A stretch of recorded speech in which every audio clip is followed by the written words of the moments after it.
আমি তো জন্ম নিয়েছি বাংলাদেশে কোনো অখ্যাত পরিবারে না, কি বলেন? শাইখুল হাদিস আল্লামা আজিজুল হক রহমতুল্লাহ আলাইহির পরিবারে জন্ম নেওয়া সন্তান আমি। এই যে আমার আগে বয়ান করে গেলেন আল্লামা মাহফুজুল হক সাহেব, আমার বড় ভাই। আমরা হিফজ পড়েছি একজন উস্তাদের কাছে, অন্ধ হুজুর ছিলেন, অন্ধ। শাইখুল হাদিস রহমতুল্লাহ আলাইহি শুধু দিনের দিক থেকেই বড় ছিলেন তা নয়, পৈতৃক সূত্রে তিনি ধনী মানুষ ছিলেন, সম্পদশালী মানুষ ছিলেন। শাইখুল হাদিসের বাবা আমার দাদা হাজী এরশাদ আলী, তিনি একজন সেই ব্রিটিশ আমলের প্রতিষ্ঠিত ব্যবসায়ী ছিলেন। আমার বাবা যখন দেওবন্দে পড়াশোনা করেন, এটা হলো 1940 সালের ঘটনা বলতেছি। কত? 40 সালের ঘটনা। আমার দাদা তার সন্তানকে দেওবন্দে পাঠাইছে। দেশের পড়া শেষ হওয়ার পরে যে যা দেওবন্দে যে পড়ে আসো, ভারতে যাও, বড় বড় হুজুরদের কাছে পড়ে আসো। তখন তো এক দেশ, ব্রিটিশ। তো এখান থেকে তিনি তার সন্তানের জন্য টাকা পাঠাতেন প্রতি মাসে। কত টাকা পাঠাতেন আমি আমার বাবার মুখে আমরা শুনেছি, সব ভাইয়েরা। আমার দাদা খবর নিছে গোটা আশপাশ এলাকার মধ্যে যে এমন কে আছে যার সন্তান বিলাতে পড়ে। বিলাত বুঝেন?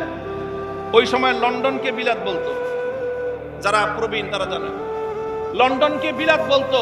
খবর নিছেন ওই সময় মানুষ ব্যারিস্টারি পড়তে বিলাতে যেত। খবর নিছে আমার দাদা 14 গোষ্ঠীর মধ্যে যে কে আছে এরকম যার সন্তান বিলাতে পড়ে লন্ডন। তো পাইছে এরকম একজন, যে গেছে জিজ্ঞেস করছে, তুমি যে তোমার ছেলেরে লন্ডনে পাঠাইছো ব্যারিস্টারি পড়াইতে, মাসে কত টাকা পাঠাও? তো বলছে মাসে 50 টাকা হলেই এনাফ। ওই সময় তো ব্রিটিশ আমল, আজ থেকে 80 বছর আগের কথা বলতেছি। 80 বছর আগে 50 টাকা হলে রাজার হালে চলতে পারে। আমার দাদা এসে সিদ্ধান্ত নিয়েছে, আমি আমার সন্তানকে মওলানা হওয়ার জন্য প্রতি মাসে 100 টাকা পাঠাবো। 100 টাকা করে প্রতি মাসে রেজিস্ট্রি ডাকে পাঠাতেন, নরমাল ডাকে না। আজিজুল হকের নামে যখন 100 টাকা নিয়ে যেত, দেওবন্দের পোস্ট অফিস এটার মধ্যে হালচাল হয়ে যেত যে 100 টাকা পাঠায়, এটা কোন শিল্পপতি, কোন বাপের বেটা। একটা মানুষের তখন চলার জন্য মাসে 5 টাকা যথেষ্ট ছিল। একদম সাবলীল ভাবে 5 টাকা দিয়ে ভালো ভালো বড়লোক এবং আপনার ফ্যামিলির যারা ধনাঢ্য ফ্যামিলির ছেলেরা অনেকেই পড়াশোনা করতো। মাসে কত খরচ? 5 টাকা। ওই যুগে আমার দাদা তার সন্তানের জন্য পাঠাইতেন 100 টাকা। 100 টাকার প্রয়োজন আছে এই জন্য না, তার মনের মধ্যে একটা কথা ছিল, ইলমে দ্বীনের প্রতি একটা আজমত ছিল যে তুই বেটা তোর সন্তানকে যদি ব্যারিস্টারি পড়াইতে 50 টাকা দিতে পারোস, আমি আমার সন্তানকে কোরআন হাদিস পড়ানোর জন্য 100 টাকা দিব। সেই বাপের ঘরে জন্ম নিয়েছি। আমার বাপ যখন ঢাকায় মাদ্রাসায় পড়তে আসছে, মাদ্রাসায় বড়কাটরা মাদ্রাসায় পড়তে আসছে, আমার দাদা বলছে, বাড়ি ছিল ব্রাহ্মণবাড়িয়া, ছেলে ঢাকায় থেকে পড়াশোনা করবে। শামসুল হক ফরিদপুরি, হাফিজ জি হুজুর, পীর জি হুজুর, ওনারা ব্রাহ্মণবাড়িয়া থেকে ঢাকায় চলে আসছেন, ছাত্র হুজুরের সাথে ঢাকায় চলে আসছে। দাদা বলছে পোলা ঢাকায় থেকে পড়বে, কষ্ট হবে, বাড়ির মাদ্রাসার কাছে বাড়ি কিনছে। এই যে চকবাজার সোয়ারি ঘাটে আমার দাদার কেনা বাড়ি ছিল। আমার বাবা যেন বাড়ির থেকে মাদ্রাসার কাছাকাছি থেকে পড়াশোনা করতে পারে। এই গল্পগুলো কাল গল্প শোনানোর জন্য বলতেছি না, বলতেছি সেই বাবার ঘরে। তারপরে আমার বাবা নিজে এত বড় ব্যবসা করেছেন।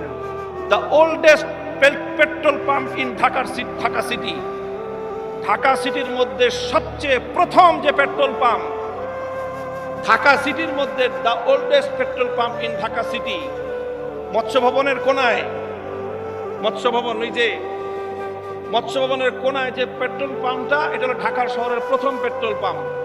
আর কেউ কেউ বলে ওই যে আরেকটা আছে হলো সদরঘাটের, ওই যে ভিক্টোরিয়া কলেজের পার্কের কোনায়।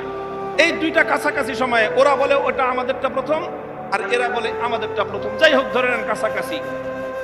এই পেট্রোল পাম্প এটা আমার বাবার হাতের প্রতিষ্ঠিত। শাইখুল হাদিস রহমতুল্লাহ আলাইহির মালিকানাধীন পেট্রোল পাম্প হলো এই মৎস্য ভবনের কোনার পেট্রোল পাম্প।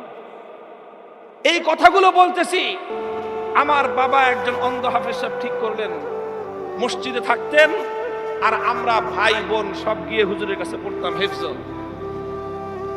হুজুরের খাবার আমাদের বাসা থেকে যেত, খাবার অন্য কেউ নিলে চলতো না। আমরা পালাক্রমে ভাইরা, মা বেড়ে দিতেন, আমরা ভাইরা নিজ হাতে নিয়ে হুজুরের কাছে খানা পৌঁছে দিতে হইতো। বলতো আমার আব্বা যে খাবার, হুজুরের খাবার নিজে দিয়ে আসবে নিজ হাতে।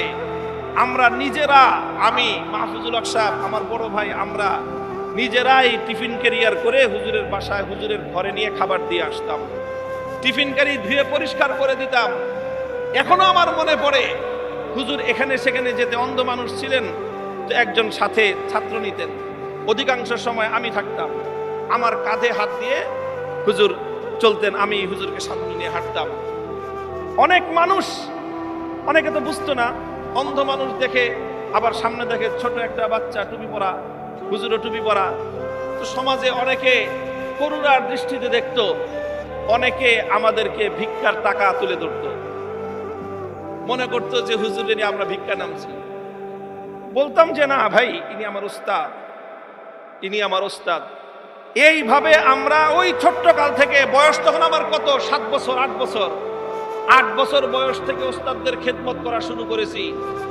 যখন 22 বছর হয় তখন দাওরায়ে হাদিস সম্পন্ন করেছি। শেষ পর্যন্ত আমরা খেদমত করেছি। শুধু এটা আমার গল্প না, আমাদের কওমি মাদ্রাসার প্রত্যেকটা ছেলের ইতিহাস এই।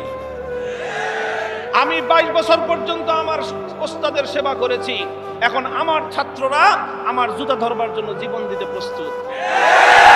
মিয়া, তুমি তো খালি দূর থেকে দেখছো বাতাস করে, খালি বাতাস করে না, আমাদের গায়ে টোকা দিয়ে দেখো, জীবন দেওয়ার জন্য আমাদের ছাত্ররা প্রস্তুত আছে।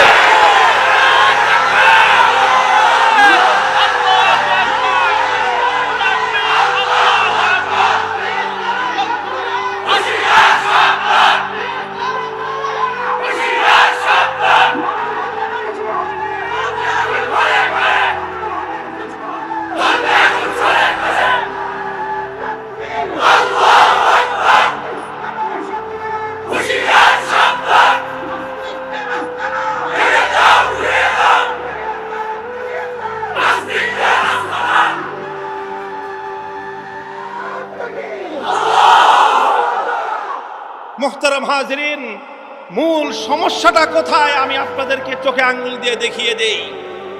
সংকটটা আসলে কোথায়? সংকটটা হলো এই জায়গায়, তারা মনে করে আলেমরা থাকবে সমাজে করুণার পাত্র। এটা হলো মূল সমস্যা। তারা চায় আলেমরা থাকবে সমাজে করুণার পাত্র। তারা চায় আলেম সমাজ তাদের সামনে মাথা নত করে কথা বলবে, এটা চায়।